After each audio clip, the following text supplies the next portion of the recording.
अपने पिता के खून के इल्ज़ाम में एना को जेल में जाना पड़ता है, पर प्रॉब्लम तो तब आती है जब जेल में एना के साथ हर कोई फिज़िकल होना चाहता है। इन सभी प्रॉब्लमों से निकलकर एना जेल से कैसे बाहर आती है वह हम इस वीडियो में देखेंगे। Hello friends, welcome to movie club. Movie club में आपका स्वागत है। तो आज हम 2014 में आई मूवी जेलबेट का एक्सप्लेनेशन करने जा रहे हैं। अगर आपको वीडियो पसंद आता है तो आप चैनल को सब्सक्राइब व वीडियो को लाइक कीजिए, जिससे हमें और अच्छी वीडियो बनाने का मोटिवेशन मिलता रहे। तो मूवी की शुरुआत में हम एक बहुत ही खूबसूरत लड़की को शैलो बजाते हुए देखते हैं, जिसका नाम एना है। एना हमारी मूवी की एक मेन कैरेक्टर है। तभी हम देखते हैं कि एना के पिता रूम में आते हैं और उसके साथ ज़बरदस्ती करते हैं। एना अपने बचाव में उन्हें धक्का देती है, जिससे उनकी मौत हो जाती है और उनकी मौत के इल्ज़ाम के कारण उसे जेल जाना पड़ता है। फिर हमें एना को जेल में दिखाया जाता है, जहाँ वो फ्रैंक को देखती है। फ्रैंक जेल का वार्डन है और हमारी मूवी का एक मेन कैरेक्टर है। वहाँ से एना को उसकी सेल में पहुँचा दिया जाता है, जहाँ उसकी मुलाकात जीनी से होती है। जीनी एना की सेलमेट है और वो बहुत अच्छी लड़की है। अगले सीन में हम एना को ग्राउंड में देखते हैं, जहाँ वह कोड़ी से मिलती है। कोड़ी एक गैंग की लीडर है और वह एना को डरा कर अपनी गैंग में शामिल करना चाहती है, पर एना कोड़ी को कहती है कि वह अकेले रहना चाहती है। जिसके बाद कोड़ी और उसकी गैंग एना को अकेले में डराते और धमकाते हैं, वो मारते भी हैं, जिससे उसे चोट लग जाती है। जिसके बाद एना डॉक्टर के पास जाती है, जो उसे अपना ध्यान रखने का बोलते हैं। उसके अगले सीन में हम एना को फ्रैंक के ऑफिस में देखते हैं, जहाँ फ्रैंक उसे गलत तरीके से छूता है और उसे सीड्यूस करता है और उसे वो अपने साथ खपाखप करने का ऑफ़र देता है। फिर अगले सीन में हम एना को उसके सेल में देखते हैं, जहाँ वह फ्रैंक के कारण बहुत दुखी होती है। फिर एना और उसके सेलमेट जीनी इंटीमेट होते हैं। फिर हम देखते हैं कि जेल की दूसरी गैंग एना को डराती है, जिसके कारण एना को कोड़ी की गैंग में शामिल होना पड़ता है और वह उस गैंग की दूसरी लीडर के साथ मारपीट करती है, जिसकी सज़ा के तौर पर एना को बिना कपड़ों के एक अंधेरी सेल में रख दिया जाता है, जहां एना बहुत परेशान हो जाती है। तो उसे फिर से फ्रैंक के ऑफिस में पहुंचा दिया जाता है, जहां फ्रैंक उस सेल से निकलने के लिए एना को खपाखप करने का ऑफ़र देता है। एना फिर से उस सेल में नहीं जाना चाहती थी, इसलिए वह फ्रैंक के साथ खपाखप करने के लिए तैयार हो जाती है। इसके बाद हम एना को अपने शोल्डर पर कोड़ी के ग्रुप का साइन बनवाते हुए देखते हैं। इसका मतलब यह है कि अब वह कोड़ी के ग्रुप के ऑफिशियल मेंबर हो चुकी है और वह कोड़ी के ग्रुप में शामिल हो चुकी है। फिर हम कोड़ी को देखते हैं, जो एना को नशा करवाती है और नशे की हालत में उसके साथ इंटीमेट होती है। फिर हम एना को उसकी गैंग के साथ देखते हैं, जहाँ दूसरी गैंग की लीडर, जिसे एना ने मारा था, वह एना को चाकू से मारने के लिए आती है, जहाँ दोनों गैंग के बीच में झगड़ा हो जाता है और गार्ड उन लोगों को अलग करवाते हैं। जिसके बाद एना को फिर से वार्डन के ऑफिस में पहुंचा दिया जाता है, जहां वार्डन उसे नशा करवाता है और उसके साथ खपाखप करता है।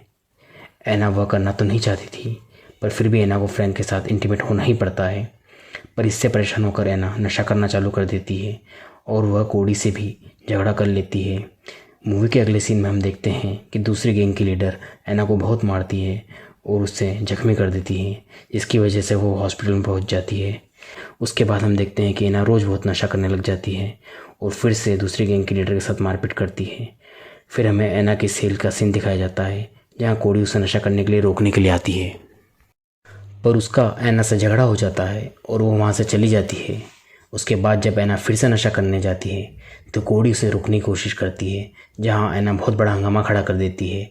फिर हमें एना को उसी अंधेरी सेल में दिखाया जाता है, जहाँ वह बिना कपड़ों के रहती है। फिर हम देखते हैं कि एना उसी सेल में अपने आप को मारने की कोशिश करती है, जिसके बाद उसे सुसाइड वार्ड में डाल दिया जाता है, जहां वह नशे से बीमार लोगों को देखकर बहुत डर जाती है। फिर जब एना को उस वार्ड से डिस्चार्ज किया जाता है, तो वह अपने सेलमेट जीनी के साथ फिर से इंटीमेट होती है। इसके बाद हम देखते हैं फ्रैंक एना को एक शेलो गिफ्ट करता है और उसे टैलेंट शो में पार्टिसिपेट करने का बोलता है। शेलो को देखकर एना बहुत इमोशनल हो जाती है। फिर हम कोड़ी को देखते हैं, जो एना के गाल को एक रेज़र से काट देती है। जिसके बाद हम एना को डॉक्टर के पास इलाज करवाते हुए देखते हैं। तभी एना मौका देखकर डॉक्टर को फ्रैंक के बारे में सभी चीज़ें बता देती है, जिसे फ्रैंक सीसीटीवी कैमरे में देख रहा होता है। जिसके बाद फ्रैंक जेल के एक कैदी से उस डॉक्टर को मरवा देता है। उसके बाद हम टैलेंट शो में एना को देखते हैं, जहाँ सभी लोग उसकी हंसी उड़ा रहे होते हैं, पर जब एना शेलो बजाती है तो सभी लोग बहुत खुश हो जाते हैं। शो खत्म होने के बाद फ्रैंक एना को कहता है कि जेल में पेरोल पर कुछ कैदियों को रिहा किया जाना है, जहां वो एना को पेरोल पर रिहा करवाने का बोलकर उसके साथ ज़बरदस्ती इंटीमेट होता है। एना जेल से बाहर निकलना चाहती है, जिसकी वजह से वह फ्रैंक का साथ देने के लिए तैयार होती है और उसके साथ इंटीमेट हो जाती है। अगले सीन में हम देखते हैं कि एना को उसके पेरोल हियरिंग का नोटिस मिलता है, जिसके बाद वह फ्रैंक को पकड़वाने के लिए कोड़ी से मिलती है और उससे उसका कैमरा मांगती है। उसके बाद हम एना को फिर से वार्डन के ऑफिस में देखते हैं, जहां वार्डन एना के साथ ज़बरदस्ती इंटीमेट हो रहा था और एना उसे रिकॉर्ड कर लेती है।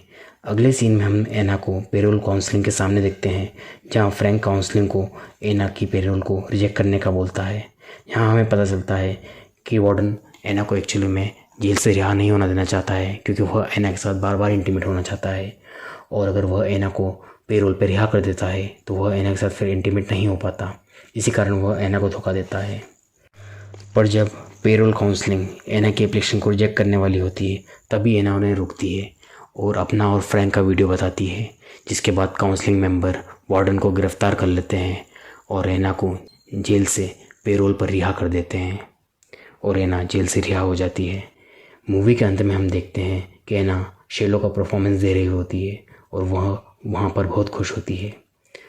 अगर आपको यह वीडियो पसंद आया हो तो हमारे चैनल को सब्सक्राइब व वीडियो को लाइक कीजिए, जिससे हमें और अच्छी वीडियो बनाने का मोटिवेशन मिलता रहे। और अगर आप किसी स्पेसिफिक मूवी का एक्सप्लेनेशन देखना चाहते हैं तो आप हमें कमेंट में उस मूवी का नाम बताइए, ताकि हम आपके लिए उस मूवी का एक्सप्लेनेशन जल्दी से जल्दी करें। Thank you.